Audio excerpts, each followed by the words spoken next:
Jusqu'à 1h sur Europe 1. Sophie Peters.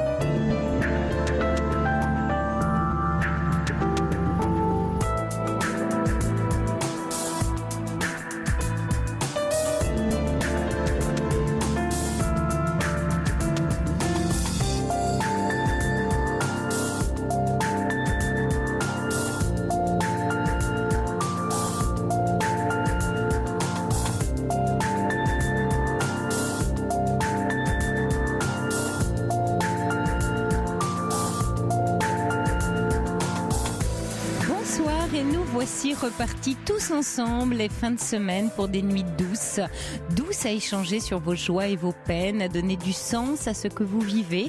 C'est un grand bonheur pour moi de vous retrouver en cette rentrée radiophonique dans cette libre antenne. L'antenne qu'Europe 1 met à votre disposition tous les soirs, 7 jours sur 7 au 39 21, avec aussi bien sûr Caroline du lundi au jeudi. Je suis heureuse aussi de retrouver mes fidèles coéquipiers Quentin et Corentin qui sont restés vaillamment sur le pont cet été. D'ailleurs, Quentin est en vacances là pendant quelques jours, mais Corentin est là, fidèle au poste derrière la vitre avec son bon sourire. Et puis il faut que je vous dise, j'ai très envie ce soir d'avoir de vos nouvelles. Comment allez-vous ? Avez-vous passé un bel été, de jolis moments avec ceux qui vous sont chers ? Avez-vous pu profiter de ce rythme plus lent, plus détendu pour prendre un peu de recul sur cette folle année ? Avez-vous surtout pris un peu de ressources en prévision de la rentrée ? On en parle de votre été si vous voulez ce soir, et puis comment aborder sereinement la rentrée. Alors pour nous rejoindre, vous le savez, c'est le 39 21. Corentin vous répond et vos SMS en réaction au 7 39 21, commençant par le mot nuit, écrit en majuscule ou par mail europe1.fr, rubrique Libre Antenne. Et puis Twitter aussi avec le hashtag E1 Libre Antenne. Ce soir, c'est Fabrice Fougerose qui réalise l'émission et que je suis également très heureuse de retrouver. On se retrouve nous tout de suite après le premier témoignage de Noémie, 39 21. J'attends vos appels. Europe 1. Sophie Peters. Europe 1. Sophie Peters. Bonsoir Noémie. Bonsoir. Bienvenue. Merci pour cette belle introduction. Oui, je suis toute heureuse, voilà, d'être avec vous tous ce soir. Donc vous, Noémie, on est êtes heureux de vous retrouver. Ah bah super, ça me fait plaisir. Vous voyez comme quoi, quelquefois, on redoute la rentrée, la reprise du boulot et tout, mais finalement, c'est gai aussi de retrouver. Quand on aime son métier. Voilà, quand on aime son métier, revenir. Exactement, on aime revenir. Alors Noémie, vous êtes en couple, je crois, depuis 6 mois, c'est ça ? Et vous vouliez nous parler de votre histoire d'amour ? En disant que oui, on va dire que c'est même fini depuis le 8 août, ça. Ah, le 8 août, d'accord. Oui, c'est précis. C'est un peu particulier, en fait, je comprends pas trop. En plus, on n'habite pas à côté du tout, donc c'est une rupture par SMS. Ah. Un peu difficile, puisque pas d'explication plus que ça, voilà. Oui. C'est lui qui a rompu ? Oui, c'est lui. Oui. Il va pas très bien en ce moment, mais bon, voilà, pas forcément à cause de moi, il a d'autres soucis à côté, mais je m'y attendais pas vraiment. Parce que je crois que vous êtes partis en vacances ensemble en plus Oui, on cet est été. partis en vacances ensemble cet été. Bon, on s'est pas revus depuis finalement. Et quand je suis rentrée, je suis restée plus longtemps chez lui que prévu. Enfin voilà, il y a eu des hauts et des bas parce qu'il a un fort caractère et moi aussi. Donc on a des clashs quand même régulièrement. Mais bon, ça n'empêche que il me parle depuis le début de venir vivre avec. Et je suis quand même très souvent chez lui. J'ai posé beaucoup de vacances pour passer du temps avec. Ah, vous aviez le projet éventuellement de vivre ensemble. Oui. Parce que lui donc habite dans le sud et vous à Paris, c'est ça ? Voilà. Ouais. Et du coup, même une semaine avant cette rupture, il m'a envoyé des photos d'appartements. Ah oui. Donc c'est un peu dur. Oui, parce donc tout ça est très, vraiment. Oui, très à fleur de peau en fait, très sous le coup de l'émotion. C'est pas très construit ces allers-retours. Je sais pas ce qui se passe. J'ai pas trop compris. Oui. Surtout que il m'en parle en fait. C'est surtout lui qui m'en a parlé. Moi, j'ai toujours peur, donc je m'avance pas trop. Mais lui, il m'en parle souvent et je lui ai jamais dit non. Je lui ai dit par contre, faut que j'ai un poste là-bas. Et en plus, là, on m'a proposé un poste juste à côté de chez lui. C'est pas vrai. Là, oui. Voilà, oui. Il y a 3 semaines, on m'a proposé un poste en métier que je souhaite faire. Enfin, je fais du réseau, mais j'ai rien demandé. On me propose un poste. Oui, c'est un signe, ça. Donc voilà. Oui. Alors, je crois beaucoup au signe, puisque que moi, je crois beaucoup en le destin. Et du coup, c'est ce que je me suis dit, ça m'a fait quand même quelque chose. Voilà, ça m'a fait quelque chose.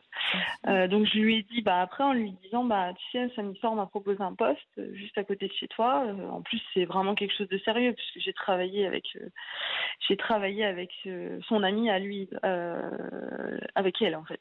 C'est mon ancienne responsable, son amie, donc c'est du réseau, enfin, c'est quelque chose de sérieux. C'est pas, je pars pas en inconnu, enfin, voilà, en terrain inconnu, c'est vraiment quelque chose de sérieux. Mais par contre, voilà, après, et en fait, moi, mon problème, c'est que je me suis rendu compte que je l'aimais vraiment, forcément, à la fin des histoires qu'on se rend compte qu'on tient vraiment à l'autre. Donc, je pensais pas que c'était une vraie rupture, parce qu'il m'a déjà dit c'est fini quand on était ensemble, et 1 heure après, c'était fini, on passait à autre chose. Sauf que là, il n'est pas revenu sur ses propos, donc moi, je lui ai renvoyé un message 1 semaine plus tard en lui disant, il m'a dit non mais j'ai pas envie de relation, enfin voilà, pas tout à fait la même explication que tu me prends pour un idiot, enfin je ne sais pas de quoi il parlait. Et puis là, la dernière explication qui était hier en me disant non mais il y a eu ça en vacances, il y a eu ça, tu m'as fait des crises de jalousie, t'as fait ci, t'as fait ça, enfin je lui dis mais pourquoi tu m'as pas dit en rentrant, enfin t'avais qu'à me dire on arrête. Ou sur le moment. Non, ou sur le moment ce qui lui allait pas. Si, ça un peu, mais en fait il communique pas, et ça c'est un vrai problème. Sauf que moi, là, il vient de m'apprendre qu'il partait en vacances 15 jours en septembre, dans un club où il est déjà parti cet été. Moi, je lui ai rien dit parce que je peux pas. Voilà, on a 10 ans d'écart. Je peux pas changer sa vie du jour au lendemain. Il est plus vieux que moi. Je peux pas. Enfin voilà, ça me dérange pas qu'il parte en vacances. Par contre, là, il part et je me dis, il est seul, quoi. Enfin, clairement, il m'a dit, je suis célibataire, donc ça me fait un peu mal au cœur de me dire, peut-être que oui, il va avoir une aventure avec une fille. Il part dans un club qui est. Non, mais on dirait de la provoque. Voilà. Non, mais on dirait de la provocation de vous dire, je pars dans un club. Il était déjà. Enfin, c'était prévu qu'il parte dans tous les cas. C'était prévu, mais là, parce qu'en fait, je lui ai dit, écoute, on devait se voir ce week-end. Je vais repousser mes billets parce que tu m'as dit que tu ne pouvais pas me recevoir ce week-end, donc je vais repousser début septembre. Il m'a dit non, mais je suis pas là, je pars. Je dis je lui dis écoute, je lui dis soit tu me donnes les explications et on communique, soit je viens ce week-end, je descends. Et en fait, je crois que je vais descendre parce que moi j'ai besoin de le voir en face. On peut pas, moi je peux pas arrêter une histoire. Pour moi, elle est importante. Je pense que c'est une grande histoire d'amour il y a plusieurs années. Et je pense que c'est... Alors pour lui, peut-être qu'elle n'est pas aussi importante parce qu'on n'a pas le même vécu. Après, je considère qu'il... Enfin, je sais pas, en fait, j'étais un peu perdue. J'ai quand même pris mes billets pour demain. Voilà. Oui. Il a été un peu surpris sans l'aide puisque je lui ai quand même dit hier que s'il ne m'appelait pas, je comptais venir. Il m'a demandé de pas venir, mais à un moment... faut qu'on moi j'ai besoin d'avoir une explication et puis c'est surtout que j'ai pas envie que ça s'arrête pour ça. Enfin, il n'y a pas de raison, il va pas bien en ce moment et je lui dis mais tu mélanges tout et faut pas tout mélanger. Et puis quand on est en couple, c'est pour. D'accord. Noémie, vous, votre analyse, c'est que vous pensez qu'il va pas bien en ce moment, c'est-à-dire. Mais c'est sûr qu'il va pas bien. Il a des soucis. Je sais qu'il a des soucis à son travail et tout. Il va pas bien. Enfin voilà. Il m'a dit, donc voilà, il l'a verbalisé. Il m'a dit, je préfère pas qu'on se voit sur le mois d'août parce que je vais pas bien, faut que je règle ça, ça. Donc je dis, quand même, j'aimerais bien qu'on se voit fin août parce qu'on s'était pas vu depuis le 17 juillet. En fait, on s'est pas vu depuis le 17 juillet. Donc pour lui, c'est facile de mettre une rupture par SMS parce que en plus, on s'est pas vu depuis 1 mois et demi, enfin 1 mois. Vos vacances, c'est en juillet? Ouais. D'accord. Ah oui, c'est depuis qu'on est rentré. Et quand il y a des clashs, ça clash sur quoi? Vous dites ça clash souvent? Pour rien, il est dans les excès. En fait, il est très nerveux. Moi, je suis très calme. Ça tempère quand même. Enfin, je rentre pas dans son jeu. Mais là, c'est quelqu'un qui aime me plaire parce qu'il n'a pas confiance en lui. Et sauf qu'en couple, on fait pas ça, quoi. Enfin, il y a des limites. C'est-à-dire quand vous dites qu'il y a des limites, on n'aime pas plaire aux autres quand on est en couple, c'est ça que vous voulez dire? On peut plaire, mais on va pas jusqu'à la séduction. Ou par exemple, on était en boîte de nuit, et je voyais bien qu'il y avait une fille qui le regardait. Et je l'ai bien vu le regarder. Je lui ai dit, mais arrête. Enfin, la regarder. Je lui ai dit, arrête. Je vais la voir, quoi. C'est insupportable. Enfin, c'est pas respectueux, je trouve. Enfin, bien sûr. Parce que du coup, moi, mes réactions sont pas bonnes parce que je fais la même chose. On n'en finit pas. C'est ce que je dis. C'est l'escalade. Ce soir, ça va pas. Ça va pas du tout. En fait, elle a raison.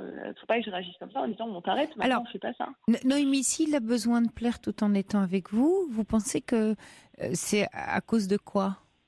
Vous voyez, qu'est-ce qui fait qu'il est dans cette anxiété? Mais il n'a pas confiance en lui. Mais ça, c'est pas d'aujourd'hui. Je pense qu'il a un passé...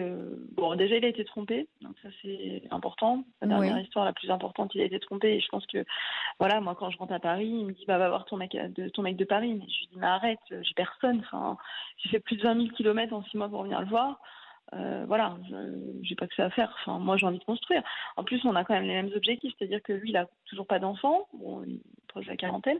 Moi, j'ai envie d'avoir des enfants, évidemment, parce que je suis proche de la trentaine. Évidemment, pas dans n'importe quelle condition, mais on a des objectifs de vie communs. Bah, il a envie de construire ou pas? Parce que vous dites on a les mêmes objectifs. Si. Oui. Ah oui, tout à fait. Si, c'était la condition, parce que moi, sinon, j'aurais pas été plus loin. Est-ce que vous pensez que... D'accord, vous avez les mêmes objectifs, mais alors, il y a ce qu'on dit, il y a le projet, et puis il y a, est-ce qu'on a les moyens de son projet? Est-ce que vous pensez que entre ce qu'il dit et ce qu'il vous montre de lui, c'est-à-dire dans l'action, dans le quotidien, vous pensez qu'avec cet homme-là, vous allez pouvoir construire le projet que vous souhaitez? Moi, j'ai du mal à croire que ce soit fini, parce que je pense, malgré tout, qu'il tient vraiment à moi. Il m'a quand même, là, c'est quand même un acte fort. Il m'a envoyé des photos d'appartement. En fait, ce qui s'est passé, c'est que j'ai pas reçu les photos tout de suite et j'ai pas répondu tout de suite. Et en fait, il s'est senti un peu...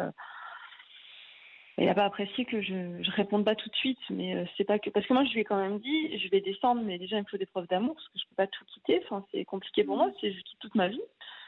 Pour repartir à zéro, donc oui, je veux bien le faire. Mais... Noémie, s'il prend la mouche parce que vous n'avez pas reçu les photos tout de suite et donc pas réagi tout de suite, et que tout d'un coup ça lui va pas, vous imaginez que dans d'autres situations, il y a plein de choses où ça va pas lui aller. Mais c'est important que vous compreniez qu'est-ce qui est en train de se passer pour lui et surtout entre vous. Est-ce que vous êtes d'accord avec le fait de construire avec un homme sur lequel il risque d'y avoir comme ça ces malentendus continuels ou continus? C'est ça le problème. Pardon? Il communique pas, donc c'est un vrai problème. C'est-à-dire que là, il s'est fâché, il a pu lui donner une nouvelle pendant une semaine, et puis après, il m'a dit, c'est fini. On ne communique pas. Oui, et quand vous aurez un enfant, qu'est-ce qui va se passer? Ah bon, on n'en est pas là, justement. Oui, mais vous me dites que le projet, c'est d'avoir des enfants ensemble. Attention, il y a un projet. Mais c'est comme si, imaginez que vous ayez ensemble un projet de voyage.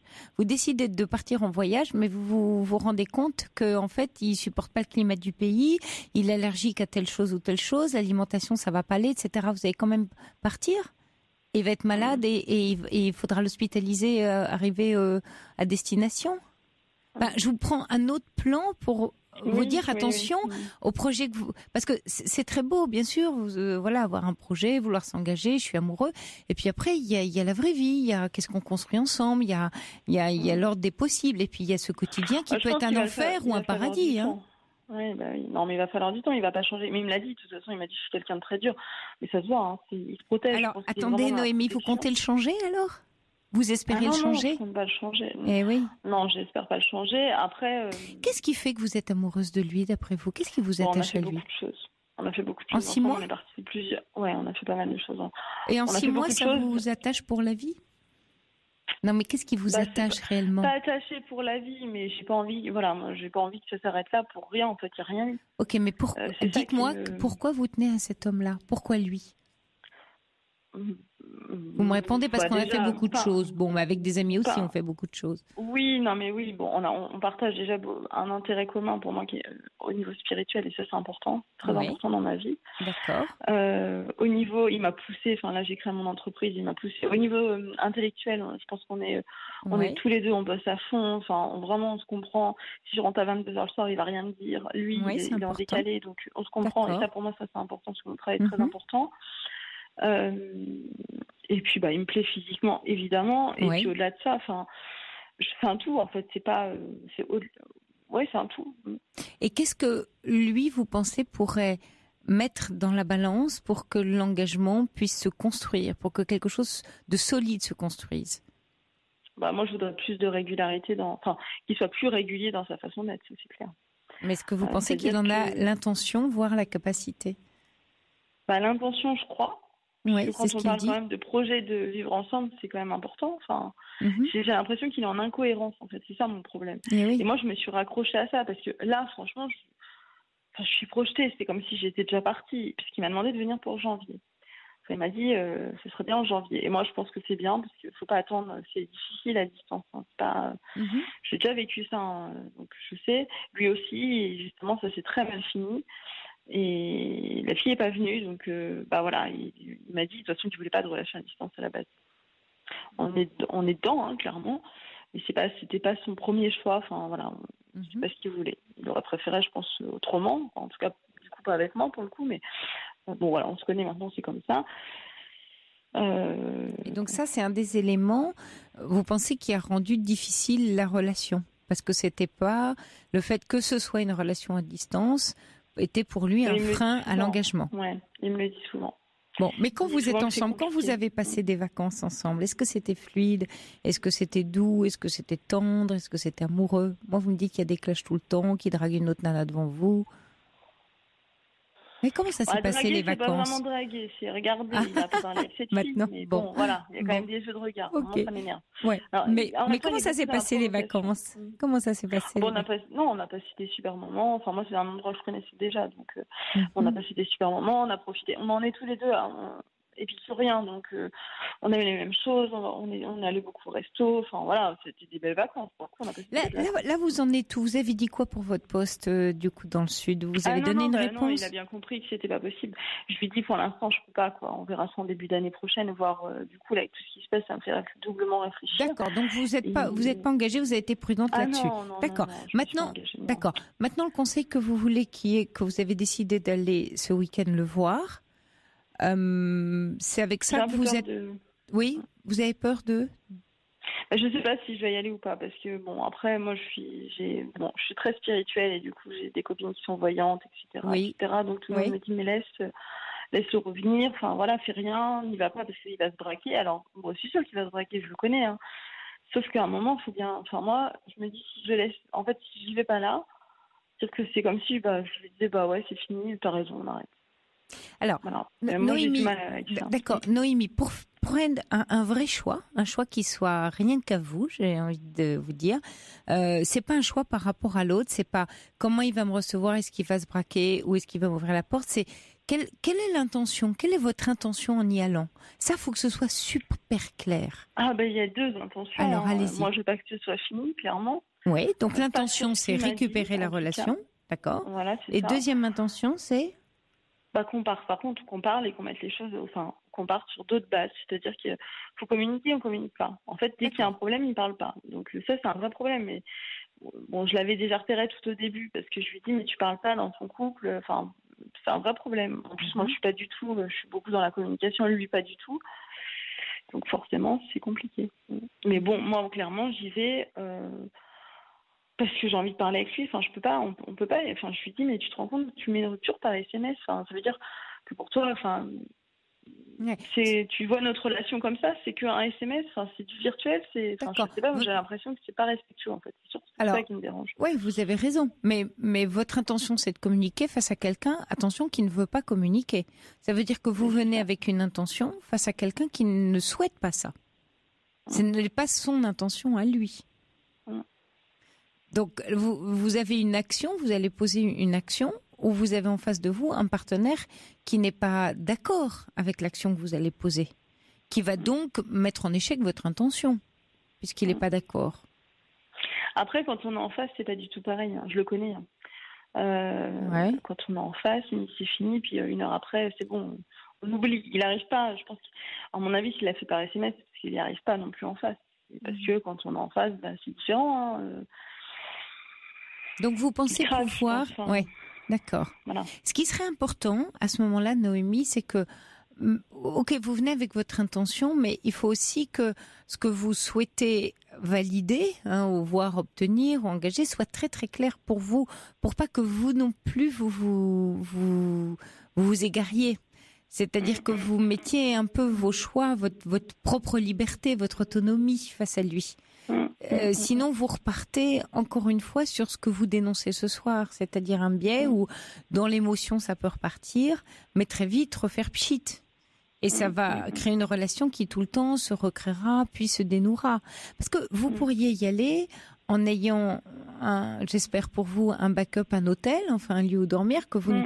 Vous voyez, il faut que vous mettiez des conditions pratiques. J'ai des copines à côté. Super, d'accord. Donc vous y allez en vous disant je ne passe pas la nuit ou je ne passe pas, voilà, en vous mettant un cadre assez fixe et en disant voilà, je viens parce que j'ai besoin qu'on parle de ça et ça. Je tiens à toi, il faut que vous soyez très clair. Moi, j'ai envie qu'on continue dans une relation, j'ai besoin qu'on en parle parce que me faire larguer par SMS, ça me va pas et je ne me sens pas respectée. Donc si tu as quelque chose à me dire, tu me le dis là en face tout de suite. il va falloir que vous le cadriez au maximum. Parce que vous allez aussi le rassurer. Vous risquez de le rassurer. Vous avez tous les moyens de le rassurer dans ces cas-là. Attention, Noémie, parce que vous êtes deux grands anxieux, j'ai l'impression. avec chacun des anxiétés différentes. C'est ça qui fait ce que vous parliez des fameux clashs. Quand on est chacun dans des grandes anxiétés, alors ça clash sur un plan émotionnel à fleur de peau très très vite, parce que c'est l'anxiété qui parle. Donc là, pour éviter ça, essayez d'être au plus calme possible à l'intérieur de vous. C'est pour ça que je dis qu'il faut que l'intention soit claire. Oui. Je suis assez calme avec lui. En fait, il m'a beaucoup appris à prendre sur moi. Parce que, bon, moi, je fais un métier où, de toute façon, c'est un métier où ça clash énormément. Donc, en fait, j'ai appris à prendre sur moi avec mon travail. Donc, je sais que ça sert à rien de s'énerver parce que ça apporte rien. C'est juste que, moi, je vais parler calmement. À mon avis, je risque d'être dans l'émotion parce que je pense que j'ai réalisé hier que c'était vraiment fini. J'ai du mal à croire que ce soit fini, mais bon, on va dire qu'hier, j'ai quand même réalisé quand il m'a dit je pars en vacances, alors qu'il me l'avait dit, mais là, on n'est pas dans le même statut. C'est-à-dire que je me dis peut-être qu'il va y avoir une aventure avec une autre. Et ça, ça vous angoisse. Là, il y a un auditeur qui demandait pourquoi ne pas le laisser venir à vous, vous laisser désirer, s'il tient à vous, il viendra. Qu'est-ce que vous pensez de le message? J'ai besoin, en fait, j'ai l'impression que si je vais être dans l'attente, et ça, c'est pas forcément le mieux, même si, clairement, même en partant demain et qu'il me dit mais non, c'est fini, je dis pas que je serai pas dans l'attente parce que je vais pas l'oublier comme ça. Quand on aime vraiment quelqu'un, moi j'ai mis énormément d'années à oublier mon ex, là, avec qui je suis quand même restée plusieurs années. J'espère que je vais pas revivre ça parce que je pense que c'est vraiment la première fois où je retombe amoureuse, donc ça me fait un peu peur. Ah oui, depuis. Ah, voilà.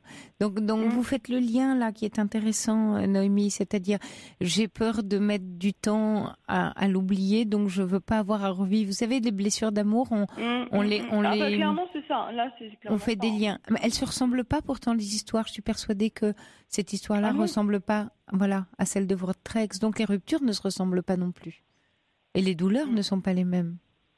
Attention à pas. Non, non, puis j'ai pas le même âge. Puis de toute façon, je sais que je pense que j'arriverai pas à atteindre le niveau de souffrance que j'ai atteint. Et attention à l'histoire qu'on se raconte sur la souffrance des ruptures, par rapport quelquefois aux souffrances épouvantables aussi qu'on s'inflige dans des relations, parce qu'on a voulu éviter une rupture, et en fait, dans la relation, c'est l'enfer. C'est ça, en fait. Là, c'est ça ce que j'ai fait. C'est-à-dire que j'ai évité les clashs. Moi, j'ai passé beaucoup de choses. Oui, au nom et de pourtant, quoi il m'a dit, il me faut une fille comme ça parce que tu me cadres et j'ai besoin de quelqu'un qui me cadre. Qui me cadre. C'est ce que je vous disais. Mais vous voyez, Valérie qui dit, on a l'impression que l'anxiété de cette jeune fille l'a fait s'accrocher à une chimère. Alors, est-ce que c'est l'anxiété ou le fait de le cadrer calme votre propre anxiété? Parce que vous avez quelque chose à y faire dans cette relation et ça vous cadre, vous. Ça m'ennuie de le cadrer. Je suis pas sa mère, il est quand même plus vieux que moi, mais bon, oui, je pense qu'il a besoin d'un cadre et j'ai laissé passer trop de choses parce que je voulais pas qu'on aille au clash et je voulais pas qu'on aille à la rupture. Voilà. Et en fait, finalement, on y arrive quand même, donc par d'autres moyens. Donc là, vous dites que ce week-end, c'est dernière chance, vous allez y aller dans l'état d'esprit où je sens que vous êtes, c'est-à-dire réparer aussi la blessure de la rupture par SMS. Moi, j'ai l'impression qu'il y a beaucoup ça aussi dans votre intention. Je supporte pas, en fait. Ça, c'est très important. De faire ça. Moi, donc là, vous allez chercher... D'accord, donc il y a aussi une autre intention, Noémie, qui est importante et qu'il faut avoir à l'esprit, c'est réparer la blessure subie. J'ai besoin de me faire du bien par rapport à ce que j'ai vécu de violent. Quitte à démarrer par là. Ça me semble important parce que quand on assume, vous voyez, le pourquoi, alors on est dans sa propre liberté face à l'autre. Vous pouvez tout à fait démarrer en disant, moi, j'ai pas supporté et je viens déjà sur un premier plan pour le propre respect de moi, la propre estime de moi-même. Mais là, du coup, j'ai laissé un message vocal. D'accord. Mais c'est ce que je lui ai dit. Je lui ai dit, ça, c'est pas possible. Je lui ai dit, par respect pour moi, pour notre histoire aussi, parce qu'il y a quand même, on est deux aussi. Je lui ai dit, mais tu peux pas arrêter nos relations par SMS. Je trouve ça. Puis moi, je suis pas du tout. En fait, le problème, c'est qu'on est très, très différents là-dessus. C'est que lui, il est beaucoup sur le téléphone, très virtuel, les SMS, Facebook, etc., etc. Et moi, je suis pas du tout là-dedans. Et du coup, on a un gros décalage là-dessus parce qu'il passe son temps sur ça. Moi, je suis pas. Et même, il veut pas qu'on s'appelle. Mais moi, donc je me suis pliée à ça parce qu'il veut pas qu'on s'appelle. On s'appelle pas.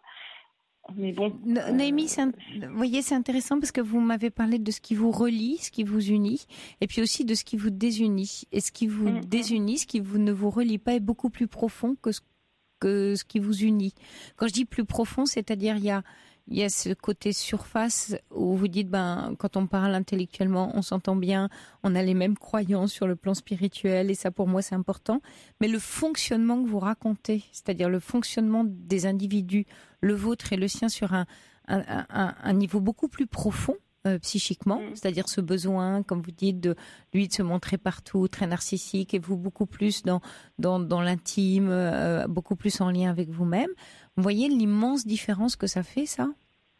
Et ça, dans une relation, ça c'est ça qui creuse après des fossés qu'on voit naître dans les actions au quotidien. Donc je vous dis ça pas pour juger quelque chose, mais pour vous donner un élément de réflexion que vous ayez à l'esprit, parce que vous paniquez sur l'idée d'une rupture, mais attention de bien choisir là où vous voulez être et avec qui vous voulez être. Ça me semble vraiment important. D'accord, il vous plaît, mais ça, il y a plein de gens qui nous plaisent. Ça, voilà, il se trouve, il vous plaît, mais il n'y a pas que ça. Il y a l'idée d'une construction d'un engagement. Donc réfléchissez, mais voilà, je pense que c'est une bonne idée d'y aller ce week-end et que vous allez vivre cette expérience qui me semble très importante pour vous du plan de la réparation. Et puis vous verrez bien. Pour moi. Oui, exactement. Je pense que c'est important d'aller au bout, parce que j'ai l'impression que c'est... Exact. Et puis, c'est pas fini. Ouais. Racontez-nous à ce moment-là. Là, vous partez demain, donc. Ouais. Ok, dimanche soir, je suis là.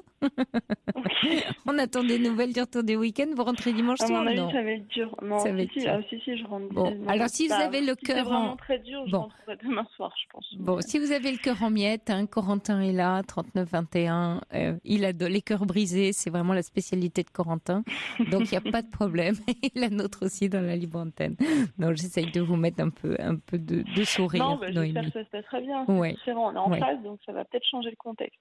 Mais l'état d'esprit, encore une fois, j'insiste, et l'intention dans laquelle vous êtes, c'est-à-dire ce qui se passe à l'intérieur de vous, c'est ça qui compte. Et c'est ça qui va faire que ce soit clair. D'accord ? Souvent, par rapport à tout ce que vous dites, c'est vrai que vous parlez souvent pas parler de l'autre, mais parler de ses propres émotions aussi. Exactement. Partez de vous, parce que ça va être juste et vous allez être dans votre liberté et dans le fait d'assumer qui vous êtes, et c'est ça qui va créer les ingrédients beaucoup dans l'émotion, d'une relation juste. Je vais pleurer.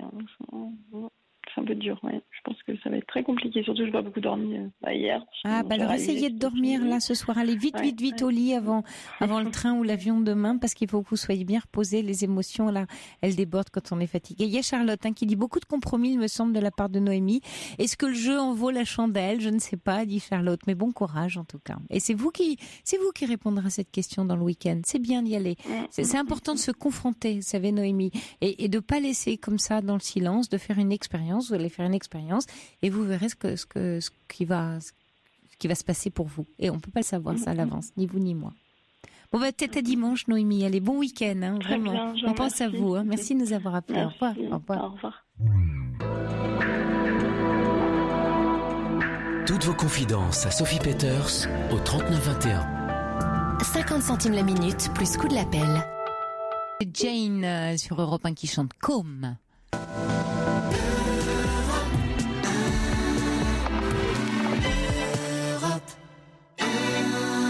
Bonsoir Marie-France. Bonsoir. Bienvenue. Oui, c'est dur. C'est dur, non?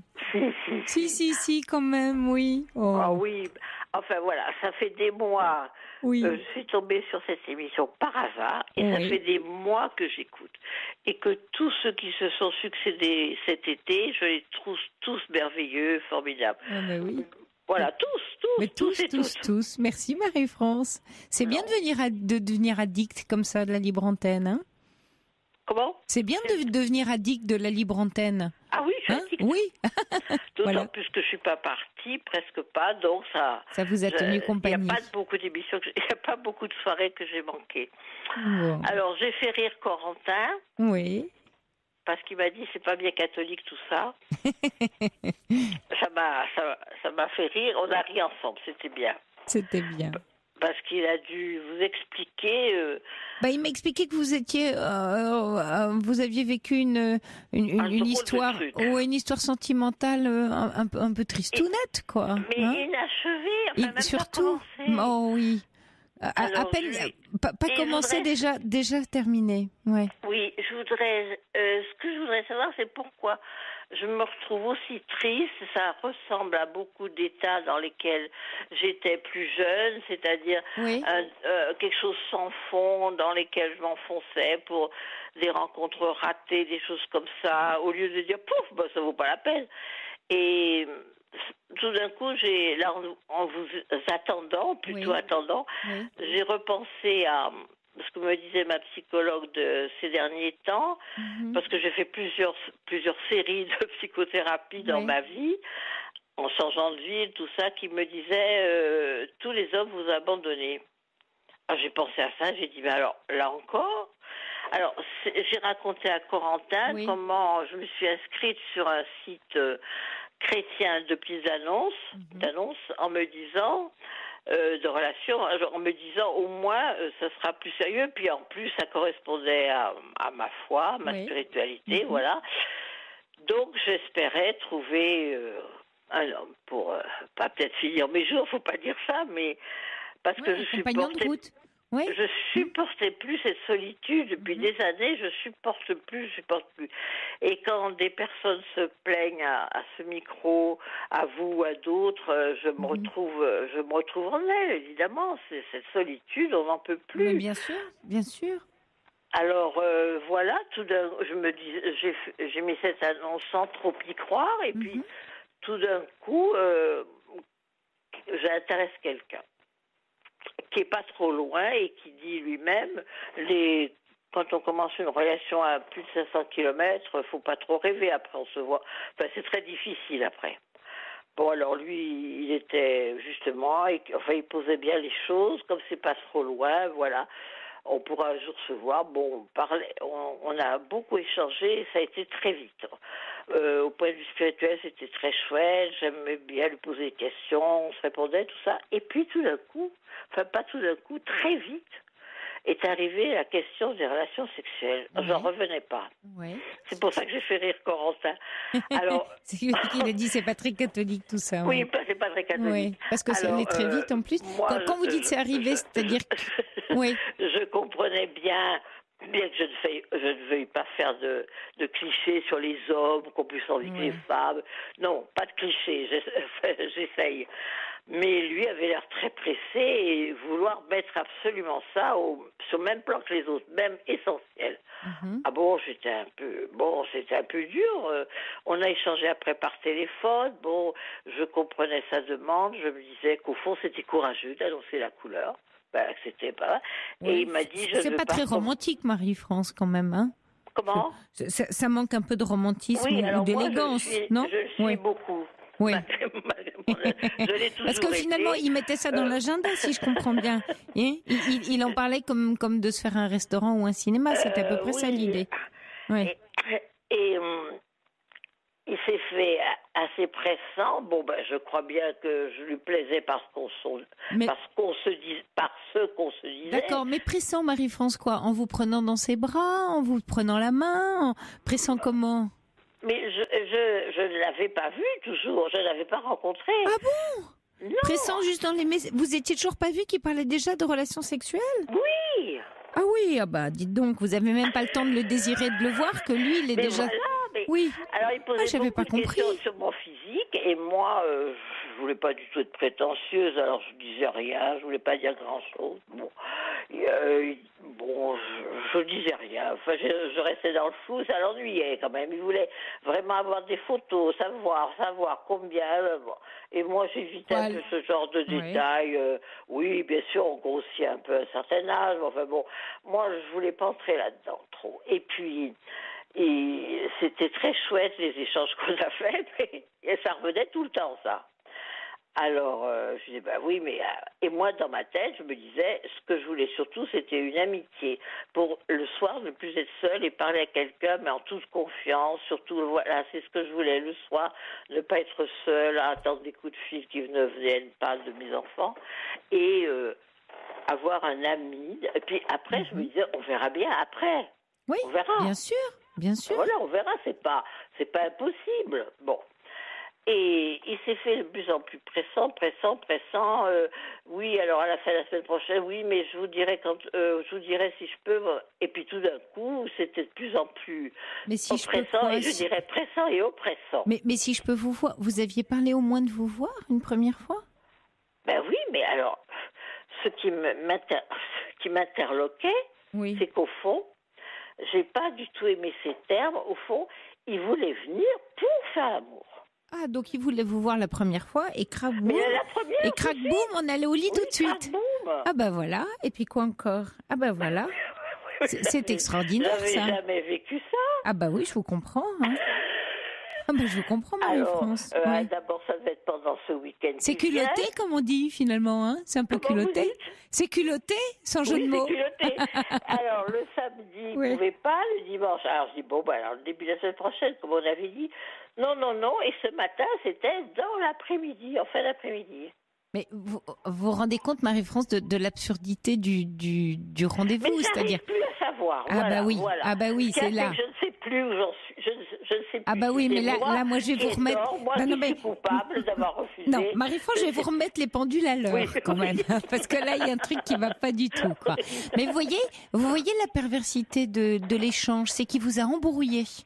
Comme vous dites, je sais plus. Moi, c'est ça qui me pose question. Oui. À force d'être dans ces échanges, il a réussi finalement à vous dominer un peu, à être un peu dans l'emprise avec vous, parce qu'à force de messages, finalement, c'est vous qui vous sentez coupable et embêté, et voire cruche ou quiche d'avoir dit non.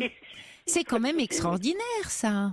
Parce que vous êtes une femme, il est un homme, il y a du désir, il y a une rencontre, il y a la sexualité, c'est une relation.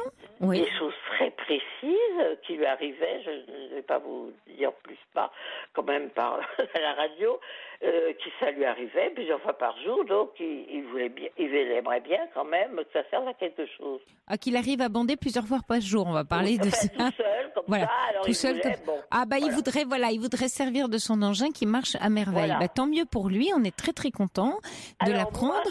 Où je pense qu'il y a eu l'embrouillamine, c'est que les débuts ont été très denses. Elle me dit, et maintenant, je ne suis pas une grenouille de bénitière. J'avais envie de rire, de dire, pour un homme, on dit crapaud de bénitier, je sais pas. Bon, et je dis, oui, mais ça, d'accord, je suis bien d'accord. Alors, on échange sur certains sujets qui étaient chouettes, c'était bien, on avait les mêmes idées. Bon, et puis après, ça, c'est arrivé. Et rebelote. Si bien que de guerre là, j'ai dit, d'accord, venez, mais moi, dans ma tête, quand même, c'était toujours, on verra bien. Oui. Il a quel âge, ce monsieur? 65. Et c'est quoi son histoire? Et vous savez un peu avec les femmes? Il a vécu quoi? Beaucoup. Il m'a dit qu'il avait divorcé il y a très longtemps, qu'il avait fait de l'humanitaire. Après, tout ça, ça me plaisait. Bon.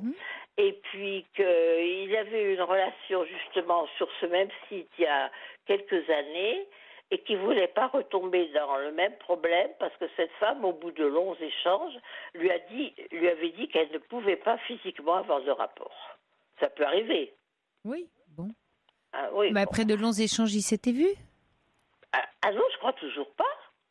Non. Oui, alors comme dit René, vous êtes dans le réel. Il l'a laissé comme ça. Et moi, je pense à cette femme par une espèce de solidarité féminine. Je dis, c'est vache quand même, c'est vache.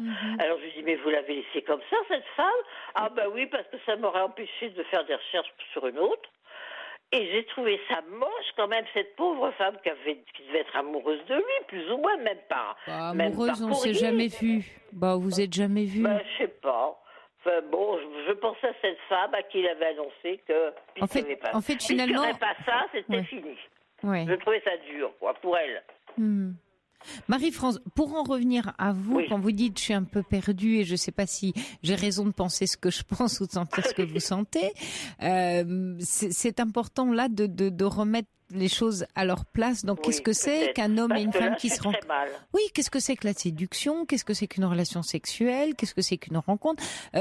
Bien sûr que voilà, vous êtes dans un âge où peut-être un peu comme des adolescents d'ailleurs, le romantisme revient et qu'on a besoin de se rencontrer. Mais de là à nouer une relation par Internet totalement virtuelle et décider de faire l'amour ensemble sans s'être jamais vus.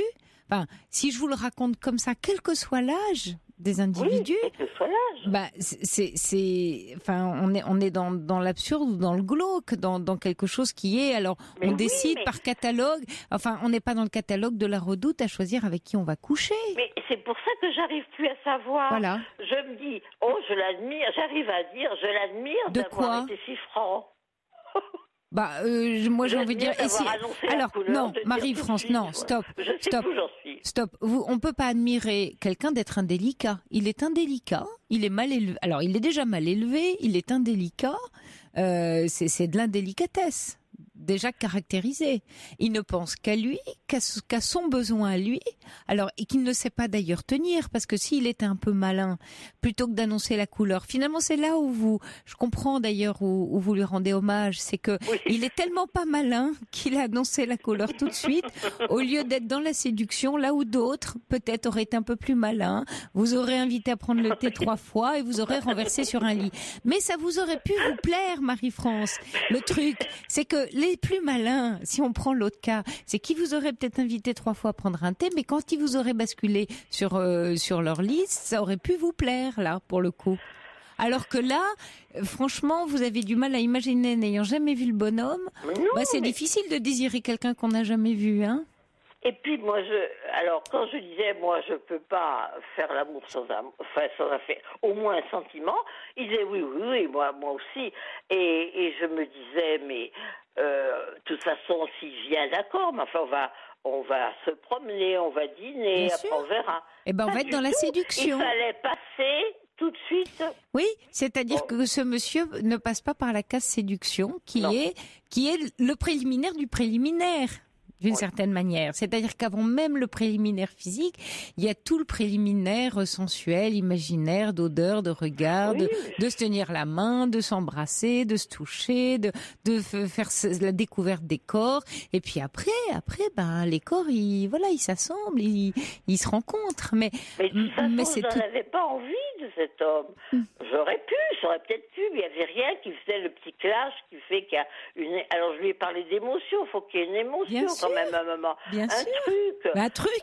Première fois ou pas, à la limite, je m'en fiche, je crois que ça m'étonne toujours la première fois, mais enfin, on en aurait pu peut-être, mais il faut qu'il y ait quelque chose. Oui. Et ça n'a pas eu lieu, et il était quand même très...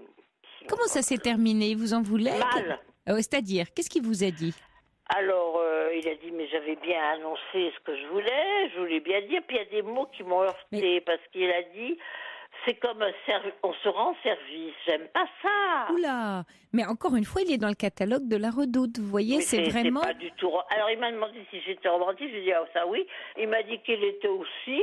en même temps qu'autre chose, disons, et cette histoire de se donner du plaisir l'un à l'autre parce que ça rend un service qu'on se rend. C'est peut-être pas votre parce besoin. Parce qu'on est seuls tous les deux, Marie-France, ça m'a pas plu. Oui, Marie-France, il fait de son besoin le vôtre.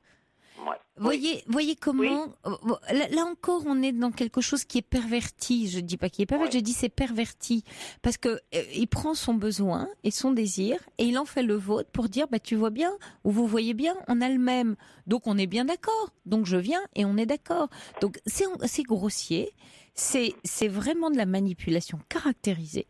Parce qu'il cherche à vous manipuler. Moi, j'ai pas vu ça. Oui, mais manipuler l'autre en fonction de son besoin. Claire. Il m'a dit que j'avais pas été assez claire. Et il vous manipule. Il était sûr que moi, j'étais d'accord. Ça s'appelle encore une fois de l'emprise et de la manipulation. C'est qu'après, il vous reproche que vous avez été d'accord. Bien sûr.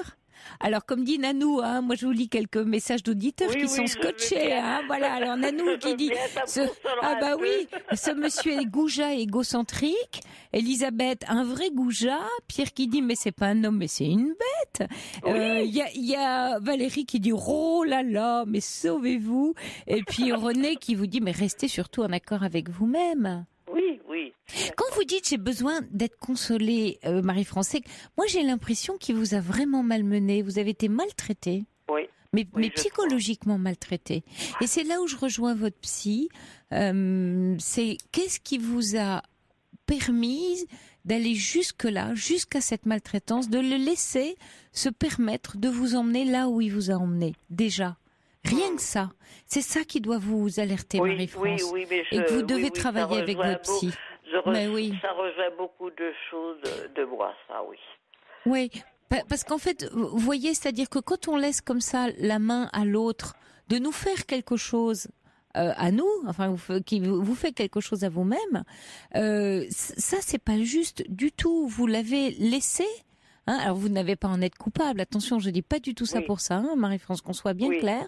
Je dis ça pour vous alerter de attention à l'emprise que je lui ai laissée sur moi, alors que j'aurais dû tout de suite, mais une herse de pont-levis, de château du Moyen-Âge. C'est vous relevez le pont-levis et la herse elle tombe, c'est fini. Il n'a pas à se comporter comme ça, ce monsieur. Mais ce monsieur rencontre des femmes comme vous. Je me suis posé carrément des questions d'ordre physiologique. Est-ce qu'un homme, il peut vraiment pas attendre, qu'il pouvait même pas attendre 3 jours? Est-ce que c'est comme ça, c'est pressant? Bien sûr, chez la femme, ça ne se ressent pas de la même façon. Enfin, c'est là, comme on dit, le désir de la femme est latent. Il faut le réveiller après. Oui, mais vous vous êtes senti mais vous êtes senti coupable de ça. Et ça, c'est pas juste, Marie-France. Comme si vous avez fait sentir que vous êtes coupable d'être une femme. Et ça, c'est grave. C'est que cet homme-là, il a appuyé là-dessus chez vous. Alors, ce serait trop long, voilà, qu'on défasse comme ça votre histoire, mais vous le dites, vous dites, j'ai pas rencontré des hommes bienveillants dans ma vie, et l'histoire continue. Mais maintenant que vous en avez conscience, et peut-être que cette histoire-là, elle est intéressante pour vous, justement là-dessus, de dire plus jamais on me fait une chose pareille. Plus jamais je laisse ce genre d'individu rentrer chez moi comme ça, d'une certaine manière. Il y a Lala qui dit envoyez-lui une poupée gonflable. Avec un smiley. Je n'ai même pas son adresse. Bah oui, ça vaut mieux. C'est pas mal ça, parce que quand il reparle de son besoin. C'est une bonne idée, la poupée gonflable. Je lui ai dit à un moment donné, mais pourquoi vous n'allez pas voir une prostituée? Et qu'est-ce qu'il a répondu? Il m'a dit jamais qu'il dommage. Non, mais à un moment donné, j'ai eu l'impression. Alors vous savez, je me raccrochais à l'idée. Oui, mais les chrétiens, c'est pas dégueulasse quand même. Non, mais Marie-France, voyez, il a quand même fait son lit dans cette emprise. Marie-France, vous oubliez pas ce qu'on s'est dit ce soir, c'est promis, je compte sur vous, et puis dormez tranquille, sur vos 2 oreilles, comme on dit, et laissez cet odieux personnage et grossier personnage dans son coin. Merci de nous avoir appelés, je vous embrasse. Au revoir, Marie-France. Au revoir, Jusqu'à 1h sur Europe 1. Sophie Peters.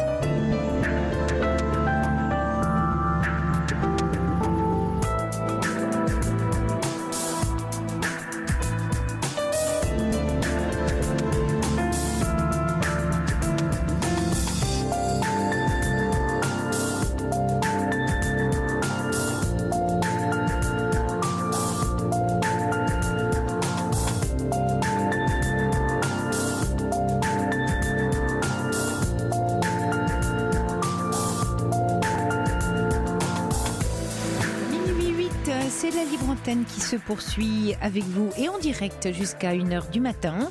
Je suis là pour vous écouter, vous aider à mettre des mots sur ce que vous vivez au cœur de la nuit. Corentin reçoit vos appels au 39 21 et c'est Fabrice Fougerose qui réalise cette émission. Vous pouvez bien entendu réagir par SMS au 7 39 21 en commençant votre texto par le mot nuit écrit en majuscule ou par mail europe1.fr rubrique libre antenne et puis il y a aussi Twitter avec le hashtag E1 libre antenne. On se retrouve tout de suite avec le témoignage de Nadia. Europe 1. Sophie Peters. Bonsoir Nadia. Bonsoir Sophie. Merci de me prendre à l'antenne. Écoutez, vous êtes un petit peu comme une Madeleine de Proust. Je me rappelle, il y a 2 ans, je pense, je vous avais appelé pour des problèmes de poids, d'obésité. Oui. J'ai pris le taureau par les cornes. C'est pas un hasard si je vous parle de ça. J'ai pris le taureau par les cornes, ça va faire 1 an à peu près. J'ai fait appel à une chirurgie de l'obésité et j'ai perdu beaucoup de poids. Oui, bravo. Oui, j'ai perdu la moitié de mon poids, on va dire. La moitié de moi, oui, magnifique votre lapsus. Ouais. Exactement, la moitié de moi ou la moitié de mon poids. Ouais. Au cours de cet amaigrissement, qui était déjà très très bien engagé, donc je signale au passage donc, que j'ai 2 filles, donc je m'occupe seule, je suis malvoyante. Je ne sais pas si vous vous rappelez un petit peu, mais bon bref. Voilà, donc j'ai une fille qui a 11 ans et demi, puis une autre qui a 9 ans aujourd'hui. Donc je vais vous parler essentiellement de celle qui a 9 ans. Donc au cours de cet amaigrissement, à peu près au mois d'octobre 2015, elle se plaignait de douleurs au dos, mais qui n'apparaissait que le soir, au moment d'aller se coucher. J'ai mis ça sur le compte, soit déjà du refus, elle était un petit peu en opposition, ne pas vouloir aller se coucher. Puis c'est vrai que ces douleurs qui ne venaient que le soir, au moment d'aller au lit. Ensuite je me suis dit que c'était peut-être dû à cette fonte de ma part, qui peut être assez déstabilisante pour des enfants aussi. Bien sûr. Voilà. Parce qu'ils perdent, vous dites j'ai perdu la moitié de moi, ils perdent une moitié de maman. Hein. Certainement. Oui, sur le plan du regard. Surtout que la perte a été assez vertigineuse. Oui. Assez rapide. Donc voilà, je suis séparée d'avec le papa. À ce moment-là, c'était avant ? Oh, bien avant. Bien avant. Oui, ça va faire à peu près 6 ans que nous sommes séparés. Ouais. Donc le papa, pile à ce moment-là, au mois d'octobre, novembre, ayant refait sa vie, donc a eu un petit garçon. Donc, si vous voulez, je mettais tout ça un petit peu sur le compte de cette fameuse douleur au dos. J'essayais de trouver des explications. On allait consulter mon généraliste, qui également ne trouvait pas d'explication, si ce n'était éventuellement une croissance, voilà, des douleurs de croissance. On a eu droit à du paracétamol, à une radio qui n'a rien donné. Alors j'accélère un petit peu dans le terme du temps. Nous nous sommes retrouvés au mois de janvier, toujours avec ces douleurs au dos. Elle se plaignait à l'école. L'école m'en parlait en me disant que qu'elle avait mal au dos, qu'il fallait lui mettre une petite bouillotte, que ça lui faisait un peu de bien. Je suis allée consulter un rhumatologue. On est reparti à nouveau avec du paracétamol parce qu'il n'a absolument, rien n'a été décelé, rien n'a été entrepris. J'ai été frappée à la porte à nouveau de mon généraliste qui m'a dit que qu'il fallait peut-être envisager une piste psy pour ma fille. J'ai persisté et signé, donc depuis le mois d'octobre, là nous sommes à peu près au mois de fin janvier. J'ai été voir la rhumatologue de ma mère qui également, l'a auscultée, n'a strictement rien trouvé. Elle me dit écoutez, on va passer une IRM et suite à cette IRM, si le résultat est négatif, en effet, allez voir une psy ou une psychothérapeute. Et les reins, parce que le mal de dos, quelquefois, ça peut être les reins aussi. Voilà. Donc si vous écoutez, moi je suivais le corps médical. Donc cette IRM, il a fallu 1 mois pour l'avoir. Nous sommes arrivés au 2 mars, c'était très long. J'ai pas pensé à aller aux urgences. Je vous dirais même que la veille de l'IRM, j'étais prête à annuler parce que parfois, en effet, elle n'avait plus mal. C'était des douleurs qui n'étaient vraiment pas constantes. Cette IRM a été passée et puis là, la personne est venue me voir, le radiologue, je ne sais pas si ça s'appelle un radiologue, est venu me voir en me disant qu'il détectait une anomalie au niveau des vertèbres. Et là, la machine s'est emballée très très vite. Je saute quelques étapes, mais qui ont été extrêmement brèves dans le temps. Une semaine après, nous nous sommes retrouvés à l'hôpital des enfants sur Toulouse, Avril, donc, en service hématologie, avec une suspicion de lymphome. C'est un cancer. Nous sommes restés sur place pendant 10 jours. Le lendemain directement. Imaginez, nous sommes rentrés un jeudi. Elle a quitté l'école un mercredi. Nous sommes rentrés un jeudi à l'hôpital. Le vendredi, elle était sous anesthésie générale avec une biopsie. Tout ça pour vous dire le caractère vertigineux de la situation. Nous avons donc la traversée du désert a duré 10 jours pour avoir les résultats de cette biopsie. Et en effet, le verdict a été confirmé, à savoir lymphome hodgkinien. On nous dit que c'est un lymphome qui se soigne super bien. C'est un lymphome super sympa. C'est l'un de ceux qui se soigne le mieux avec le cancer de la prostate, des testicules, excusez-moi, des testicules. Tout ça, voilà. Donc tout ça a été... Qui sont d'ailleurs des cancers, je précise, assez fréquents chez les jeunes. Hein. Les jeunes garçons, les cancers des testicules, effectivement, qui sont des cancers qui se soignent. Voilà. Ouais. Bah, écoutez, on trouve chez les enfants, chez les très jeunes. Ouais. Quand il y a des chocs, souvent, hein, il y a un choc. Ouais. Un choc, c'est-à-dire quelquefois des traumas psychiques, hein, des chocs. Et en fait, dans les recherches qu'on fait aujourd'hui en psychosomatique, on se rend compte. Alors, je parle avec prudence, hein, parce que c'est toujours pareil. Chaque histoire est différente, mais notamment chez des cancers comme ça de jeunes enfants, qui sont des cancers d'ailleurs qui soignent et qui témoignent de la part de l'enfant de quelque chose qu'il n'arrive pas à élaborer et qu'il élabore du coup par la maladie du corps. Et donc il somatise, alors assez gravement, parce qu'il s'agit quand même d'un cancer, de quelque chose qui pour lui, il l'a vécu comme très grave sans pouvoir l'élaborer psychiquement. Et ça part à cet endroit-là chez lui. Oui. Alors c'est vrai que je rebondis sur ce que vous dites, à savoir que en bonne mère que je suis, la notion de culpabilité. Ça a dû être terrible pour vous, bien sûr. Parce que comme je vous dis, je me suis fait opérer, j'ai perdu beaucoup de poids, le papa a eu un enfant, on a eu droit à juste après mon opération, à peine le temps de rentrer à la maison après 10 jours d'hospitalisation supplémentaire parce que j'avais développé une infection, donc elle l'a très mal vécu, ça s'est mal passé à l'école. Le directeur de CLAE de l'école a signalé ça aux services sociaux qu'elle se comportait de manière anormale. C'est-à-dire quoi, anormal Anormal, elle s'était disputée avec une de ses camarades et elle disait qu'elle n'avait plus de raison de vivre parce que ça s'était mal passé avec sa camarade. Donc, à peine rentrée à la maison, j'ai eu les services sociaux. Ça a duré trop longtemps. Ça dure toujours trop longtemps, ces histoires-là. Donc, j'étais en pleine convalescence pendant 3 ou 4 mois. Il y a eu ce service qui venait à la maison. Attention, je critique pas ce qu'ils font. Mais c'est vrai que c'est malheureusement très mal tombé. Et dans mon cas... Et vous étiez... vous avez encore vos parents? Vous avez des gens qui vous entourent, Nadia? Vous avez vécu ça toute seule? Non, j'ai mes parents. J'ai mes parents qui ont d'origine orientale. Donc au contraire, qui dramatisent encore plus les choses.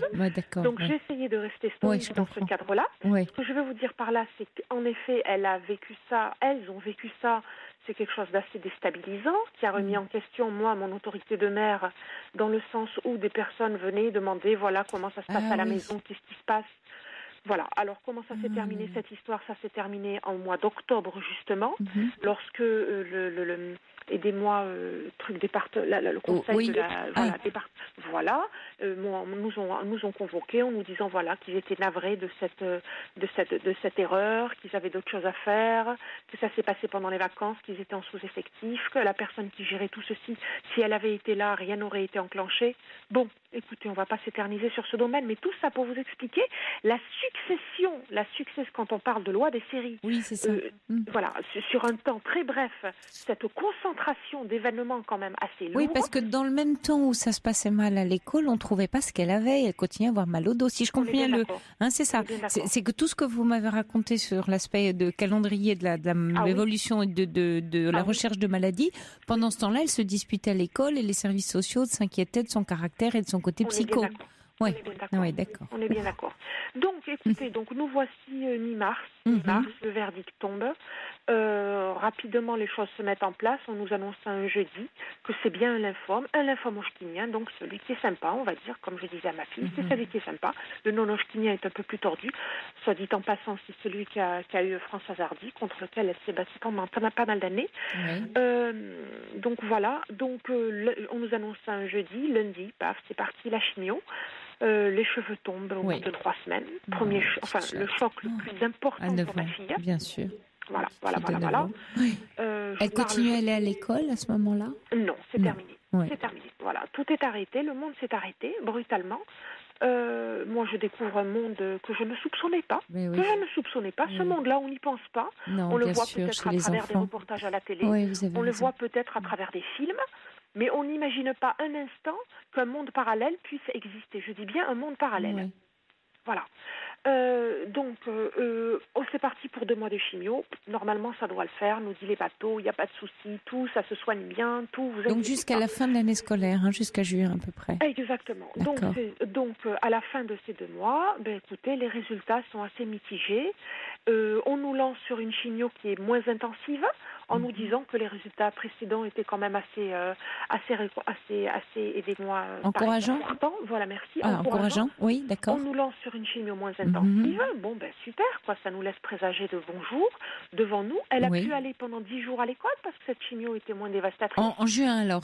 Oui, tout à fait. Okay. En termes de défense immunitaire, la chimio était comment elle a vécu l'école à ce moment-là, avec ce qu'elle vivait? Avec son petit foulard, avec ses petits foulards. Elle est très coquette. Oui. Je l'ai suivie à fond là-dedans. Si vous voulez, j'ai contrebalancé complètement l'effet négatif de la chimio, ne plus avoir de cheveux, etc. Donc c'est des pinces, c'est des foulards de toutes les couleurs assortis aux tenues, des boucles d'oreilles. J'ai contrebalancé le truc à fond. D'accord. C'est dans ma nature. Je suis quelqu'un de combatif. Oui, ça s'entend dans votre voix. Oui, c'est chouette. Ouais. Je vais même vous dire, je suis quelqu'un qui a la hargne de vivre. C'est pas une pulsion de vie, c'est une hargne. Et ça a aidé, là, vous sentez votre petite fille? Voilà, ça m'a aidé, bien sûr. Donc, elle est retournée à l'école. Évidemment, des mots qui ne sont pas délicats de la part de camarades. Bon, bref, écoutez, on a passé le truc jusqu'au moment où les matos nous rappellent en nous disant, écoutez, finalement, on a un doute sur un ganglion. On repart sur une chimio forte pendant 1 mois. Donc, rebelote. Excusez-moi le terme, séquestrée à la maison, ne pas sortir. Quand elle sort, c'est avec un masque. C'est des aplasies, c'est-à-dire système immunitaire qui est complètement en branle et en chute libre du fait de l'intensité de la chimio. Donc là, mon Angèle, ma fille, commence à ne plus croire à ce qu'on lui dit. Moi qui essaie forcément de lui dresser un paysage un peu plus favorable, un peu plus rose, non, tu vois. On n'a pas la maîtrise totale sur ça, donc on repart sur 1 mois de cette chimio. Finalement, non, on en rajoute encore 1 mois. D'accord, très bien, on en rajoute 1 mois. Donc, si vous voulez, c'est des délais, comme je dis, un prisonnier, quand il rentre en prison, on lui dit voilà, on a pour 1 an, pour 5 ans, comme vous dites, pour 10 ans. Elle n'y croit plus parce qu'on lui dit quelque chose et autre chose arrive. Alors ça, pour une enfant, c'est très perturbant. Bien sûr. Et là, alors, comment va-t-elle aujourd'hui? Où vous en êtes là? Très bien. Oui. Aujourd'hui, donc... Qu'est-ce que disent les médecins? Voilà, donc il était question qu'elle reprenne l'école. Là, ce n'est pas le cas. Elle a à nouveau subi 2 chimios dites de rechute, parce qu'en fait, elle a un ganglion qui a doublé de volume. Donc, la rentrée des classes, concrètement, elle ne va pas la faire. C'est ce qui la tourmente le plus. Les médecins ont dit qu'elle ne ferait pas la rentrée des classes. Elle ne peut pas faire la rentrée des classes parce qu'avec la chimio qu'elle a eue, ne serait-ce qu'il y a 1 semaine encore, on était encore à l'hôpital, en chimio à nouveau dite de rechute très intensive. Donc elle sera en aplasie le jeudi 1er septembre. Donc il est évident qu'elle ne peut pas aller à l'école. Et moi, j'essaie de déployer mon imagination dans tous les sens, d'essayer d'apaiser au maximum et de me dire comment essayer... Alors, Nadia, comment essayer de l'aider là-dedans, en fait, dans cette difficulté. Est-ce qu'il n'y a pas sur le plan, la question qui me vient tout de suite sur le plan médical, d'expliquer ça aux médecins et de décaler, vous voyez, est-ce qu'on est à 1 semaine ou à quelques jours près pour qu'elle puisse au moins faire les 2 premiers jours de rentrée? C'est pas possible, ça? Non. C'est pas négociable? Non. D'accord. Elle serait en danger si elle le fait pas? Oui. D'accord. Dans sa santé? Oui. Vous en avez parlé au médecin? Oui. De toutes les manières, là, elle commence déjà à descendre en termes de globules blancs, en aplasie. Elle commence à plonger. Donc, dans 1 semaine, ce sera encore plus le cas.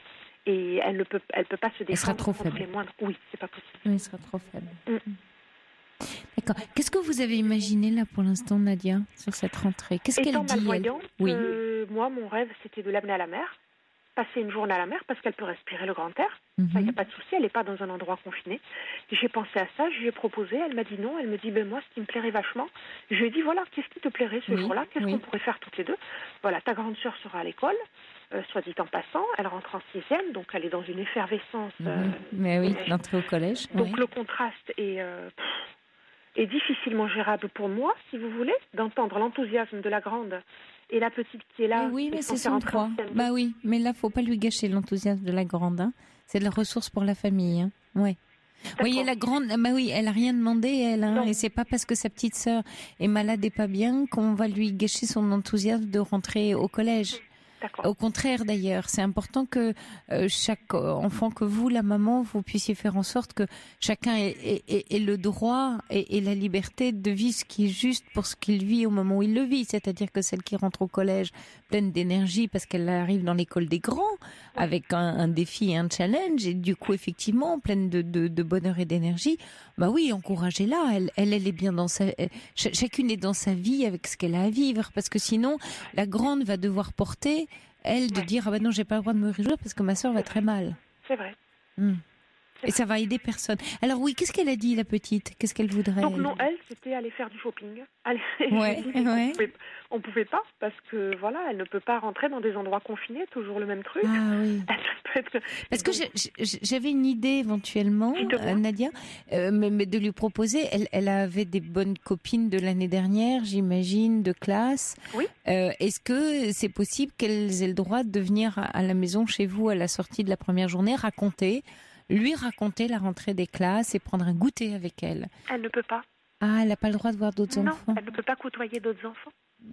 Oui, s'il y en a un qui est enrhumé, pour Angèle, c'est dramatique. Oui, bien sûr. Dramatique. Bien sûr, je comprends. Bon, donc mon idée, ça va pas. Mais oui, mais voilà, donc si vous voulez, j'essaie de... Ouais, et la mère, ça lui dit rien, elle. Ouais, elle a envie de voir du monde, elle a envie de voir, d'être dans la vie. De reprendre une vie normale, en fait. Oui, donc oui, exactement. Finalement, une vie quotidienne normale, si vous voulez aller dans des magasins, faire des achats, voilà. Alors, quelque chose. C'est important, Nadia, que vous remettiez des mots sur ce qu'elle vit pour effectivement pas qu'elle trouve ça injuste ou que l'imprévu prenne le dessus, de dire voilà, sur le plan médical, on maîtrise pas toujours toutes les données, puisque c'est un corps humain et que le corps, a son rythme ou ses secrets, que elle peut beaucoup de choses en se battant et en étant très sérieuse avec ce qu'elle vit. Donc aller dans les magasins, voir des amis, c'est pas très sérieux pour elle au regard, quand je dis très sérieux, très plutôt dans le soin d'elle-même, hein, très très prudent, voilà, c'est le meilleur mot, très prudent pour elle. Et de lui dire que elle a quelque chose à faire, elle peut être une grande fille avec ce qu'elle vit aussi, c'est-à-dire combattre. C'est important qu'elle soit combative là, dans ce qui lui arrive. Elle l'est. Hein. Ouais. Vous savez comment elle se représente? Non, oui. Parce que je l'amène voir une psy, bien sûr. Oui. De suite, rapidement, j'ai pris ce... Vous avez bien fait, oui, formidable. Oui, bien sûr. Et d'ailleurs, c'est pas un jugement, mais voilà, c'est une observation. Il y a une très grande carence dans le milieu médical, dans ces milieux-là, pour les enfants. Oui, c'est vrai. Il y a une absence. Vous avez raison. Vertigineuse. C'est fou, quoi. C'est fou. Donc voilà, de ma propre initiative, je l'ai amenée voir elle va voir une psychiatre, une pédopsychiatre, et elle lui a demandé de se représenter. Vous savez ce qu'elle a dessiné? Un gant de boxe. Ah, elle a de qui tenir, votre fille. Oui, hein. Peut-être. Elle a de qui tenir, votre fille. Moi, je trouve que c'est une bonne idée de l'emmener au bord de la mer, Nadia, et de lui dire que c'est important justement pour ses globules, pour reprendre des forces et de la ressource, et que finalement, vous pouvez lui dire, toi, tu fais ta rentrée au bord de la mer parce que toi, ta rentrée, c'est pas d'aller à l'école dont tu as besoin pour l'instant, c'est que ton corps, il a besoin de recharger des batteries. Donc, ton cartable, ça va être la mer et des coquillages, c'est ça dont tu as besoin d'embarquer. Et surtout ce qu'elle n'a pas eu. Mais oui. Surtout ce qu'elle n'a pas eu. Si vous voulez, je veux rendre ce jour exceptionnel. Vous avez raison. Et prenez-lui des images. Alors oui, il y a un auditeur qui dit, est-ce que vous pourriez l'emmener faire du shopping sur un marché parce que ça a l'air libre? Je ne sais pas. Oui, il faut voir. Oui. Faut voir. Ouais. Vous êtes où, en Bretagne? Non, pas du tout. Pas du tout. Sur Toulouse. Sur Toulouse, d'accord. Donc s'il y a un marché, voilà, Alors il y a Valérie qui dit un goûter avec les copines via Skype. C'est peut-être pas évident, tout le monde n'a peut-être pas Skype. Hein. Oui, mais je suis preneuse. Alors il y a Téléma qui a une idée merveilleuse, ça c'est chouette, oui. Une idée pour cette puce, il dit que sa classe lui fasse une petite vidéo de la rentrée. Ça, ce serait vraiment top. Si Nadia, c'est vraiment, merci Téléma, c'est une idée géniale, d'aller voir l'école, la directrice ou la maîtresse, et de parler d'elle, qu'elle existe déjà dans sa classe, c'est-à-dire qu'elle puisse faire sa rentrée, parce qu'elle fait partie des effectifs de l'école, et que d'ici 15 jours, 3 semaines, un mois, elle fera sa rentrée. Et je trouve que c'est vous voyez, dans une société où on cherche à se mobiliser sur le vivre ensemble, la solidarité, d'apprendre à des enfants de 9 ans d'une classe de primaire qu'une petite fille se bat en ce moment contre une méchante maladie et contre un cancer et se bat courageusement, et ben ça peut mobiliser une classe et ça peut être même un projet pédagogique pour une classe de primaire. Oui. Donc, allez voir la directrice de l'école, parlez-lui de votre fille et dites, voilà, moi j'aimerais rencontrer la maîtresse, j'aimerais en parler avec elle et de quelle façon il pourrait y avoir un projet autour de ma fille. Et c'est vrai que cette idée de vidéo est juste merveilleuse, quoi. Ah oui, complètement, j'avais pas pensé, vous voyez.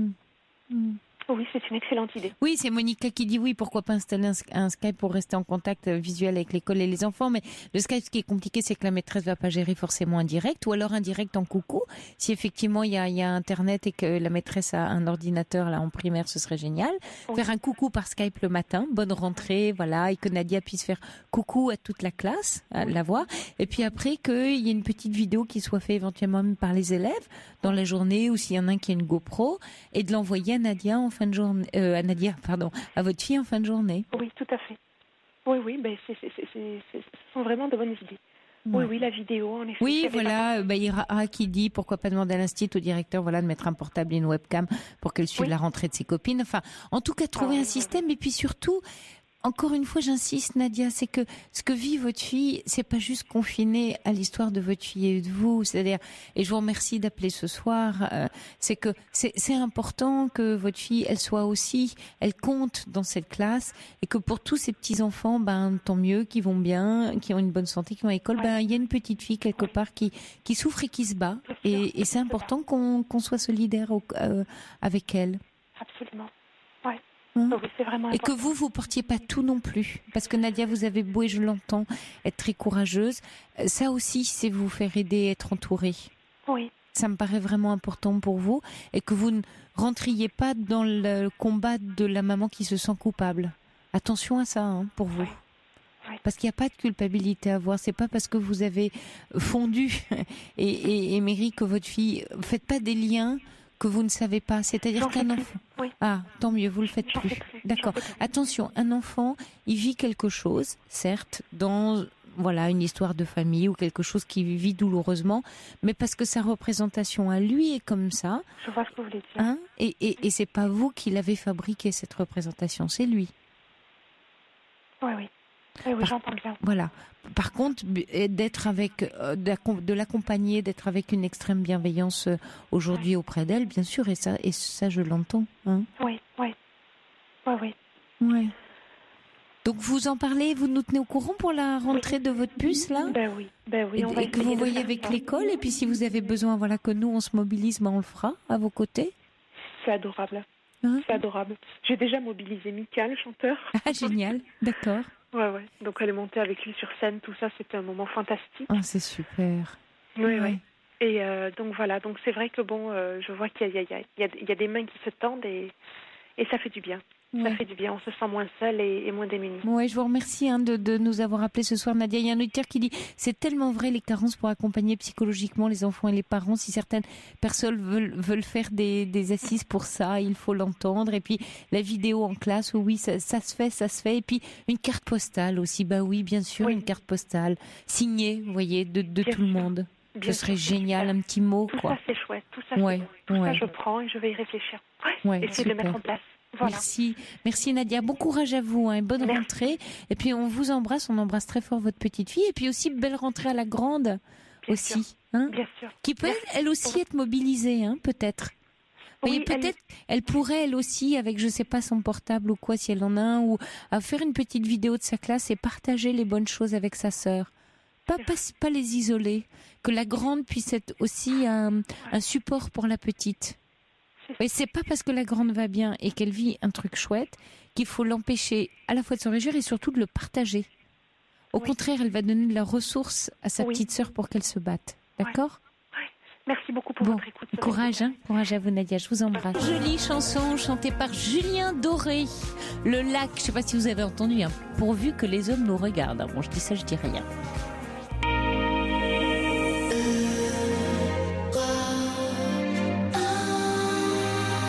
À Alors Nadia, si vous nous écoutez, toujours des SMS qui arrivent pour vous et des bonnes idées des auditeurs, vraiment. Cette émission est absolument merveilleuse. Qu'est-ce qu'on ferait sans vous tous? Alors il y a Céline qui dit pourquoi pas le shopping sur Internet, surfer et passer des commandes sur le net. En tout cas, allez vous balader sur quelques sites Internet. Effectivement, ça vous ferait un peu de shopping.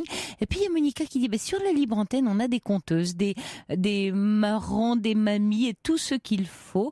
On pourrait passer 1 heure avec cette petite en direct. C'est vrai, lui raconter des histoires. Un autre auditrice qui dit, si cette maman veut donner une adresse postale, des auditeurs, des enfants pourraient envoyer des cartes postales et ainsi décorer la chambre et avoir tous les jours des nouvelles du monde extérieur, les chats, les chevaux, en tout cas les thèmes qu'elle aime. Et puis il y a Jeanne qui dit, moi aussi je veux monter sur scène avec Michael, la fille de Nadia, ne lâchez rien Nadia et acceptez les mains qui vous sont tendues avec générosité. Courage à vous, à votre petite et bonne rentrée à la grande sœur amitié. Jeanne qui a 21 ans. Alors Corentin a plein de messages et d'appels pour vous Nadia et va vous donner tout ça hors antenne. Merci à vous tous de vous mobiliser. Quelle belle famille nous formons. Yasmina, bienvenue. Bonsoir. Bonsoir Yasmina. Alors je vous entends pas très bien. J'espère comment que ça se fait? Je ne sais pas. Nous on vous entend très bien. Bon, alors moi en l'occurrence. Oui. Alors je vais bien plaquer mon combiné contre l'oreille. Oui. Alors je suis contente heureuse que le sort de cette petite Angèle soit plus heureux. J'allais trouver très indécent mon témoignage. Je sais très bien que vous allez me dire que vous accueillez sans condition mon témoignage. Bien entendu. Oui, parce que si on commence à dire moi moins bien ou mieux que l'autre, vous voyez qu'on rentre dans des comparaisons de vie. Voilà, chacun est sur son chemin. Voilà, et on n'est pas en train de regarder comment l'autre il marche ou il marche pas d'ailleurs. Mais voilà, on est là, on est là sans se regarder ou se comparer les uns les autres, parce que chacun appelle en ayant une question, quelque chose qui l'agite et on est d'accord avec ça. On doit le respecter. Oui. Et c'est respectable surtout. En attendant, il y a quand même un fil rouge qui serait celui des mots, du pouvoir des mots. J'entendais Nadia dire à quel point sa petite Angèle pouvait se sentir trahie par les actes qui n'étaient pas en rapport avec les mots du corps médical. Et en fait, je suis rattrapée par les mots. Les mots m'ont sauvée. J'en ai un goût profond. Et je me rends compte à travers mes histoires d'amour, et je me rends compte aussi quand je les lis à mon passé, que j'en ai un besoin parce que ils m'ont manqué. Et je suis avec les mots tour à tour, ça me rattrape dans le vide et dans le plein. Alors j'ai peur d'être confuse, il nous reste peu de temps, je maîtrise pas du tout l'art de la synthèse. Je vais peut-être vous parler de mon enfance et de 2 figures qui me semblent très importantes parce que je crois que ça retentit dans mes relations, d'ailleurs même mes relations amicales. J'ai perdu mon père quand j'avais 2 ans et demi. Et en fait, c'est à partir de l'âge de 2 ans que je ne l'ai plus vu parce que il a fini les 6 derniers mois de sa vie à l'hôpital où il est mort d'un cancer. Et aucun mot n'a été posé, encore les mots, aucun mot n'a été posé sur sa mort. Et on me disait petite que je suis la dernière de 5 enfants, d'une famille de 5 enfants, et petite, on me disait que il était parti en voyage. Oula. Voilà. Et alors plus que ça, c'est-à-dire que quand j'exprimais le manque de ce père-là, on me disait qu'en fait j'avais énormément de chance de ne pas l'avoir connu parce qu'il était terrifiant. Alors pour vous donner un ordre d'idée, c'est les frères et sœurs qui vous disaient ça? C'était les frères et sœurs et c'était même ma mère. Alors j'ai 2 sœurs et un frère qui ont un grand écart d'âge avec moi, c'est qu'entre 15 et 12 ans. Et puis après 2 autres enfants qui suivront, c'est celui qui m'a précédé a 6 ans de plus que moi. Et donc pour vous donner un ordre d'idée, on me rapportait que, donc, alors que je n'étais pas née, que quand mes frères et sœurs jouaient dans la cour en présence de ma mère affairée dans sa cuisine, que lorsque mes frères et sœurs entendaient la voiture de mon père arriver du travail, ils s'arrêtaient tout net de jouer, se mettaient dans un coin et l'une de mes sœurs pouvait même trembler. régulièrement, c'est pour vous donner le degré de terreur que mon père inspirait. Enfin, c'est ce qu'on me rapporte. Hein. Ouais. Et alors, ce qui est très troublant, c'est que moi, je suis là, petite, avec ce manque que je ne suis pas autorisée à exprimer. Oui, surtout que parti en voyage, il y a de quoi attendre son père toute la vie, hein, quand on entend ça. Enfin. Oui. Mm-hmm. Et donc, à l'âge de 7 ans, je décide de vraiment de régler cette question avec ma mère et je lui demande de me dire ce qu'il en est, parce que je me rends bien compte quand même qu'il y a quelque chose qui ne tourne pas rond. Et elle me dit enfin qu'il est mort, et elle ajoute encore que de toute façon, je suis chanceuse parce que sa mort a été un soulagement pour tout le monde. Or, moi, ce monsieur... c'est déjà vous empêcher de l'aimer.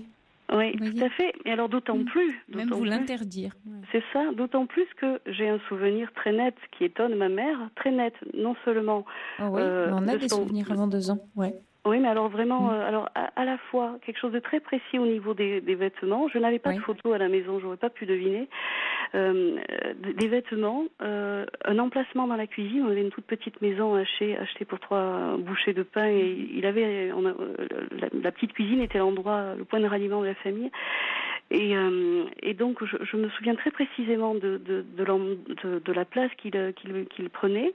Je me souviens de gestes, je me souviens d'habits en décrivant très précisément ce qu'il en était. Je me souviens même de rides sur le visage. Et plus que ça, je me souviens d'un climat, d'une extrême douceur. Moi, à 7 ans, oui, mais extrême, c'était exceptionnel, quelque chose d'exceptionnel. Et je suis marquée dans mes histoires d'amour, souvent il y a toujours la petite coloration de l'exceptionnel, du hors du commun. Je sens que je suis toujours attrapée par ça. Et ce que vous dites, Yasmina, c'est que ce papa décrit comme terrifiant par les frères et sœurs, voire par non regretté de la part de votre maman, vous, la petite fille d'entre 0 et 2 ans, a engrammé en elle quelque chose d'une grande douceur. Tout à fait. Et alors, et quand je raconte ça, donc je dis qu'il est très gentil, mais bon, ma mère ne s'attarde pas sur ça. Et c'est cet été qu'en parlant avec ma sœur aînée qui a 15 ans de plus que moi, je reviens sur ça parce que c'est une année où j'ai à m'interroger beaucoup sur ce qui se passe. Et elle me dit elle est très étonnée, même émue, et elle me dit qu'effectivement, mon père était étonnamment tendre avec moi. D'abord, il se savait condamné par le cancer, et que toute la famille le regardait presque hébété de le voir si tendre avec moi, avec un être humain d'ailleurs, hein, et en l'occurrence c'était moi. Et il y avait quelque chose d'un tableau sidérant, vous voyez. Mais dites-moi, Yasmina, vous étiez son bon ange? Ah ouais. Ouais. Bah oui, c'est l'image qui me vient. Ouais. Mais moi, ce que je fais de ça, c'est que j'ai vécu cette année 2 expériences de fuite avec des hommes qui ont pris la fuite alors que tout semblait se poursuivre dans une relative douceur, surtout pour l'histoire que j'ai, la courte histoire que j'ai connue l'automne dernier. Et ces histoires de fuite sans mots me rappellent justement une espèce de couperet comme ça où tout s'est arrêté, avec un père qui s'en va sans vous laisser un mot d'adieu. Ça, et puis c'est surtout les mots qui ne sont pas posés par le reste de la famille. Et il y a quelque chose de l'effroi là, il y a quelque chose de... ça me renvoie directement à ça. Je ne sais pas si je fais un lien un peu préfabriqué. En tout cas, ça m'arrive comme une évidence, ce que je vous dis, le lien que je fais là. Et pourtant, oui, parce que vous faites un lien, vous avez donc été quitté, c'est-à-dire 2 fois cette année par des hommes lors de relations que vous aviez avec eux, c'est ça? Sans un mot et sans une explication. Alors c'est pas vraiment 2 histoires. La deuxième, la toute récente, c'était une promesse, une belle promesse. Il y avait qui pouvait être une amitié ambiguë ou une histoire d'amour. Mais la promesse était vraiment très jolie. Et il n'y avait aucun contentieux dans les 2 cas. Il y avait une absence totale de contentieux. Mais vous connaissiez quand vous parlez de vous les connaissez. Enfin, alors on va prendre l'un après l'autre peut-être. Il y en a un que c'était une promesse que vous connaissiez peu. C'était une rencontre virtuelle. C'était quoi? Alors pour la plus récente, c'était pour tout vous dire, c'est un auditeur de la Libre Antenne dont je vais, à propos duquel je vais donner quasiment rien parce que je ne voudrais pas qu'il soit reconnu. Je vous dis que c'est un auditeur de la libre antenne parce que dans ce qui me peine, qui me plombe un peu, on est dans un contexte d'attentat et ces départs comme ça sans mots. Alors qu'il y a la possibilité, ne serait-ce que par écrit, de donner deux, trois éléments comme ça pour pas laisser l'autre. Vous êtes connue via l'émission, Yasmina, c'est par l'émission que vous êtes contactée. Oui, d'accord. Tout à fait. Et du coup, c'était des échanges simplement, c'est ça? Non, ça a été des échanges. Vous êtes c'est quelque chose d'un peu plus particulier en fait. C'est que. Alors je vais en parler parce que sinon je vais tourner autour du pot. Il se trouve que c'est la première fois que ça m'arrive. J'aime la radio et j'écoute beaucoup d'émissions de témoignages. Je suis happée par un sentiment de familiarité quand j'écoute ce monsieur. D'accord.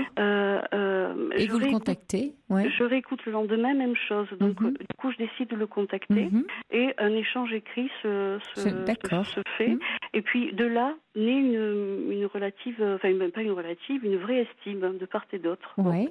Il se trouve que pour donner un coup de pouce au destin, je me suis inscrite sur un site de rencontre et je l'ai vu sur ce site de rencontre. Et alors que les échanges étaient plutôt sporadiques, quand même teintés d'estime réciproque, là les échanges se sont un petit peu intensifiés. Précisés, Je suis obligée quand même de vous dire que ce monsieur, avant de le voir sur le site de rencontre, je l'ai vu sur vidéo et j'ai été, mais comment vous dire, j'ai eu un sentiment que je ne connaissais pas. Vous savez, quand vous avez vos enfants qui se donnent en spectacle ou une personne que vous aimez très fort, j'ai une amie par exemple qui fait du théâtre et à chaque fois qu'elle se donne sur scène, j'ai un sentiment qui pourrait s'apparenter à une forme de tendresse, j'en sais rien, quelque chose qui ne se passe pas quand je la vois chez moi, quand je la vois dans la rue, quand elle est sur scène, je ne sais pas comment on peut appeler ça. En tout cas, quand j'ai vu la vidéo de ce monsieur-là, c'est vraiment ce que j'ai ressenti. Et j'ai été troublée par ce que je ressentais, parce qu'il y avait rien d'un plaisir esthétique. Enfin, vous aviez de la tendresse. Vous êtes en train de dire qu'il vous a ému et qu'il y avait de la tendresse, c'est ça? Oui, mais le témoignage m'avait intéressée, avait fait écho, mais il n'y avait aucune raison que j'ai de la tendresse pour ce monsieur-là. Il n'y a jamais de raison sur une émotion que quelqu'un nous provoque. Vous voyez, on n'est plus dans la raison, on est justement dans l'émotion. Oui, mais j'en savais trop peu, si vous voulez.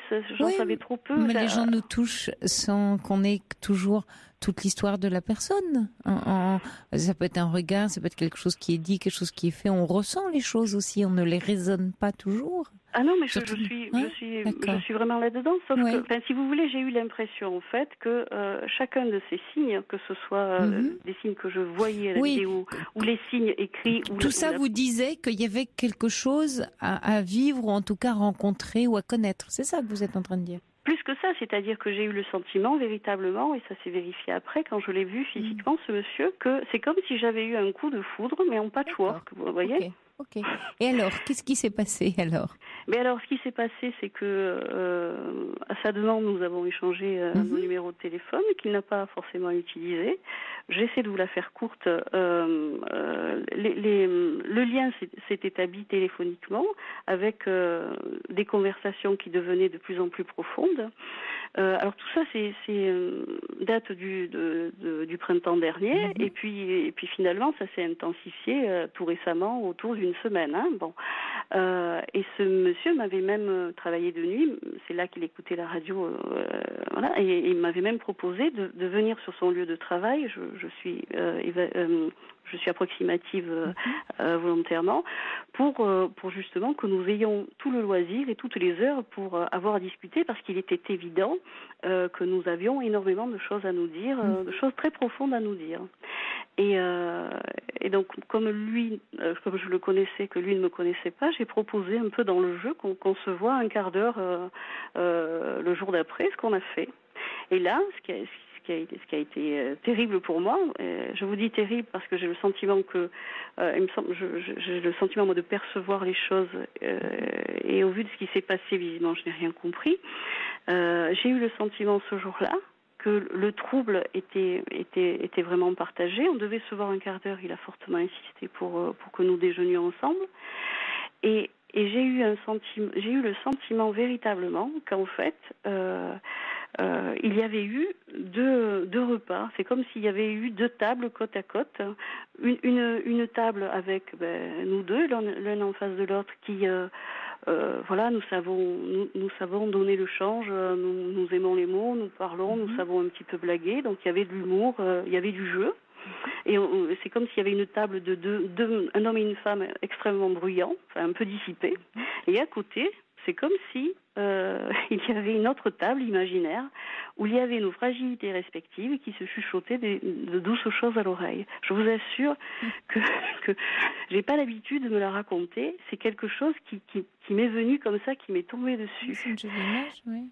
Mais vraiment, vraiment. Mm-hmm. Et j'en ai eu des signes physiques. Je suis très attentive aux signes physiques parce que je sais que là on triche pas et que là on se la raconte pas. pas. Bon, je suis un peu gênée avec ce qui et alors qu'est-ce qui s'est passé après? Eh ben donc on s'est quitté. Il y a eu de sa part une insistance pour que ce moment-là, donc c'était un mercredi, on devait se voir le lundi soir et avec un rendez-vous donné. Il m'a même dit à plusieurs reprises que vraiment il n'était pas dit qu'il ne me rappelle pas avant. Enfin, puis il y a eu de jolis mots de sa part me concernant. Il y a eu même une étreinte très particulière aussi, enfin quelque chose comme de la reconnaissance respective. C'est très très étrange. Je n'ai rien compris. Donc il vous a serré dans ses bras? Oui, nous sommes serrés dans les bras l'un de l'autre. Dans les bras l'un de l'autre, voilà. Et donc, nous nous sommes donc séparés. Lui devait faire une sieste avant de regagner son lieu de travail puisqu'il travaille de nuit. Et au retour, il m'envoie un SMS avec un joli mot du style jolie pensée à mon réveil, etc. Merci pour ce précieux moment. Bon. Et nous parlons le même jour, avec toujours ce rendez-vous pris, avec toujours chez lui l'insistance pour qu'on se voit éventuellement quelques jours avant. Et puis nous avons reparlé de ce qui s'était passé. Et il me dit qu'il était vraiment dans la même continuité, dans la même évidence. Avant notre rencontre, il me disait des phrases comme il y en avait qu'une, je suis tombée dessus. Alors un petit peu charmeur, un petit peu blagueur, mais au vu de ce qui se passait, je l'entendais comme une vérité. Alors d'autant plus que j'étais en plein là-dedans, moi, dans ce trouble qui ne m'a pas lâché finalement depuis des semaines. Alors, j'avais bien conscience quand même que j'avais de l'avance sur son trouble, mais quand même il y avait des éléments qui me montraient que ce rendez-vous... Alors vous nous tenez en haleine là, Yasmina, parce que qu'est-ce qui s'est passé en fait? C'est ça qu'on attend. Plus rien, figurez-vous qu'après il n'y a eu plus rien. Non mais plus rien, c'est-à-dire vous deviez vous revoir? Oui, mais plus rien. C'est-à-dire que le jeudi, je lui ai envoyé un petit SMS auquel il a répondu, mais j'ai senti qu'il était un petit peu... qu'il y avait comme un recul que j'ai senti. C'est-à-dire pour valider le rendez-vous que vous aviez, c'est ça? Non, c'était un petit mot comme ça, pour maintenir le lien. D'accord, vous n'étiez pas censé... Non, parce qu'il nous reste 4 minutes, donc j'essaye d'avancer, Yasmina, d'accord. Donc en fait, vous n'étiez pas censé vous revoir, mais pour maintenir le lien. Et là, plus rien. Voilà, d'accord. Et là, tout d'un coup, plus rien. C'est-à-dire, il n'a plus répondu. Ouais. Plus rien. Voilà, et donc... et puis plus rien du tout. C'est que j'ai appelé en disant qu'est-ce qui se passe, etc. Et puis plus rien du tout. C'est-à-dire, mais qu'est-ce qu'il a répondu quand vous avez dit qu'est-ce qui se passe? Mais rien, il ne m'a plus répondu. Et il n'a pas décroché, il n'a pas répondu par SMS. Et j'étais obligée de passer par Facebook parce que vous savez, on a la mention vue quand l'interlocuteur peut lire le message. Oui. Et pour pas le harceler. Donc vous n'arrivez plus à rentrer en contact avec, en fait, c'est ça? Non, voilà, c'est-à-dire que la coupure totale. Il est mort. Je reprends votre père, mais il est parti en voyage, enfin, d'une certaine manière. Ben voilà, il est parti en voyage. Ouais. Yasmina, le lien que vous faites là est un lien qui n'est pas très juste au regard de ce que vous décrivez du réel, de ce qui a été vécu. C'est pour ça que je voudrais, avant qu'on se quitte, redéfaire un lien que vous êtes en train de faire. C'est-à-dire que, de la même façon que la petite fille de 2 ans et demi a dû intimement ressentir et penser que peut-être son papa était parti à cause d'elle, Et vous savez, les enfants, quand il y a des divorces, des séparations, des décès, des pertes, l'enfant pense que tout ça, il est encore le centre du monde, tout petit, il croit que tout ça c'est à cause de lui, la vie des adultes c'est à cause de lui. Et si papa est parti, la petite Yasmina, elle pense que ça valait pas le coup que papa reste pour elle. Et vous êtes en train de rejouer ça, Yasmina, avec cet homme-là, alors que lui, il joue autre chose. Oui, on n'en sait rien. Ouais. Sophie, si vous voulez, ce qui me dérange, parce que qu'il soit passé à autre chose, très bien, c'est que même au nom de l'estime... Mais vous avez raison. Non mais Yasmina, il n'y a pas de, comment dire, de justification ou d'excuse à avoir. Lui a pris la fuite, voilà. Oui. Il a pris la fuite et ma foi, c'est lâche. Voilà, c'est juste très lâche. On peut pas passer un bon dîner avec une femme, être un peu dans la séduction, s'amuser, même dans l'amitié, hein, j'ai envie de vous dire, même dans l'amitié, même sans être dans une histoire sentimentale, hein, bien sûr. Donc partager quelque chose avec quelqu'un et tout d'un coup, alors qu'on a l'air d'être en intérêt, hein, on va pas dire en amitié, mais en intérêt l'un avec l'autre, disparaître comme ça dans la nature. Bon, parce que ça date de quand tout ça? Ça date d'il y a plusieurs semaines? Oh, oui, enfin c'est tout frais quoi. Tout frais, c'est il y a 2 jours ou il y a plusieurs semaines? Non, il y a 15 jours. Allez, d'accord, oui. Donc tout d'un coup, ça s'évanouit. C'est ça que vous voulez dire, alors qu'il y avait des mois où quelque chose se crée.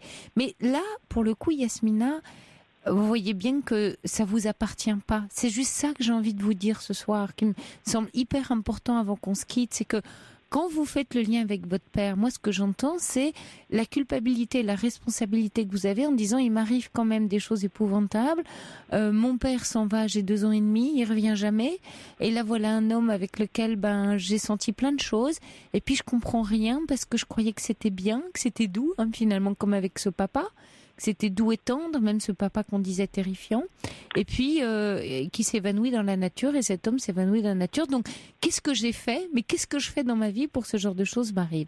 Moi je vais vous dire rien du tout, Yasmina, mais rien du tout, parce que ça ne vous appartient pas. Vous me suivez là?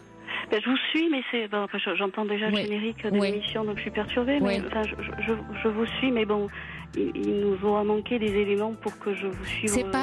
C'est pas à vous. Yasmina, gardez bien ça et parlez-en avec votre psy. Que votre papa décède, vous avez 2 ans et demi, que cet homme tout d'un coup donne plus signe de vie, ça n'appartient plus à Yasmina. On en reparlera si vous voulez, Yasmina. Ça m'ennuie de vous quitter comme ça. On voit ça avec Corentin et je vous dis peut-être à demain soir si vous voulez qu'on en reparle. Il est 1h. Moi, je vous souhaite à tous une très bonne nuit. J'étais heureuse de vous retrouver. Merci pour vos messages, René, Claude, Florence, Catou, Feuille d'érable. Et on se retrouve demain, 23h.